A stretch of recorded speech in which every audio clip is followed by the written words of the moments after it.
দর্শক আমন্ত্রণ প্রজন্ম 24-এ। সাথে আছি আমি তারেক আজিজ খান। জানাবো দেশের গুরুত্বপূর্ণ সব খবর। শুরুতে থাকছে বাগেরহাটের মোংলায় প্রয়াত সাবেক প্রধানমন্ত্রী ও বিএনপি চেয়ারপারসন বেগম খালেদা জিয়া রুহের মাগফিরাত কামনায় আয়োজিত কোরআন খতম ও দোয়া মাহফিলে দুর্বৃত্তদের হামলার ঘটনা ঘটেছে। 12 জানুয়ারি বিকেলে মোংলা হেলিপ্যাড মাঠে এই হামলার ঘটনা ঘটে। রাজধানীর আগারগাঁওয়ে নির্বাচন ভবনে আপিল শুনানির তৃতীয় দিনে 40 জন প্রার্থী তাদের প্রার্থিতা ফিরে পেয়েছেন।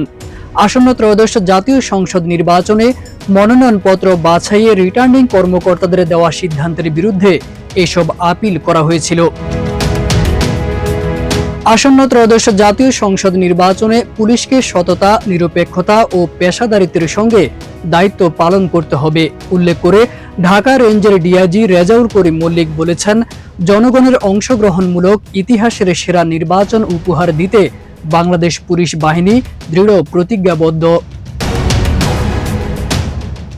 স্বতন্ত্র প্রার্থীদের নির্বাচন থেকে সরিয়ে দিতে পরিকল্পিতভাবে আপত্তি, কাগজপত্র নিয়ে বিতর্ক ও শুনানিতে বাধা সৃষ্টি করা হচ্ছে।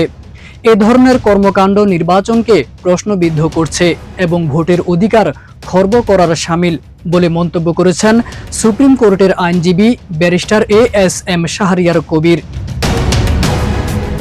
সাংস্কৃতিক সংগঠক ও বিএনপি নেতা মোশাররফ আহমেদ ঠাকুরের বক্তব্যকে কেবল ইসলামী শরীয়তের বিরোধী নয়, বরং মুসলিম নারীর মৌলিক অধিকারকে পদদলিত করার হীন প্রচেষ্টা বলে অভিহিত করেছেন বাংলাদেশ ইসলামী ছাত্র শিবিরের সভাপতি নুরুল ইসলাম সাদ্দাম।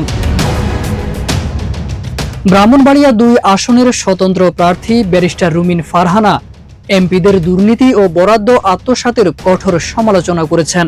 তিনি বলেছেন, এমপি সাহেবরা সরকারি বরাদ্দের 50 ভাগ নিজেরা রাখে, তাদের সহযোগীরা 25 ভাগ নেয়, ঠিকাদাররা 20 ভাগ পকেটে দেয় এবং মাত্র 5 ভাগ টাকা কাজে লাগে। সারা দেশে জেঁকে বসেছে শীত, বিশেষ করে উত্তর ও দক্ষিণ পশ্চিমাঞ্চলের জেলাগুলোতে বইছে হিমেল হাওয়া। দেশের 8টি জেলার উপর দিয়ে বর্তমানে মৃদু শৈত্য প্রবাহ বয়ে যাচ্ছে, যা আগামী কয়েকদিন অব্যাহত থাকতে পারে বলে জানিয়েছে আবহাওয়া অধিদপ্তর।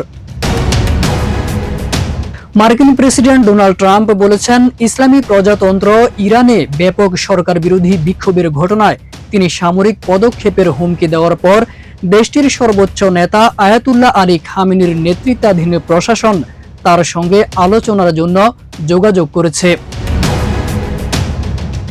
আইসিসি যদি সত্যি গ্লোবাল অর্গানাইজেশন হয় এবং ভারতের কথায় উঠ বস না করে, তবে অবশ্যই বাংলাদেশকে শ্রীলঙ্কায় খেলার সুযোগ দেওয়া উচিত, জানিয়েছেন ক্রীড়া উপদেষ্টা অধ্যাপক আসিফ নজরুল।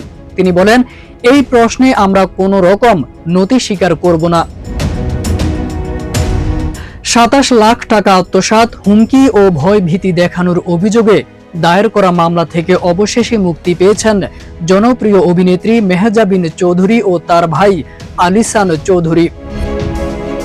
এতক্ষণ আমাদের সাথে থাকার জন্য সবাইকে অসংখ্য ধন্যবাদ।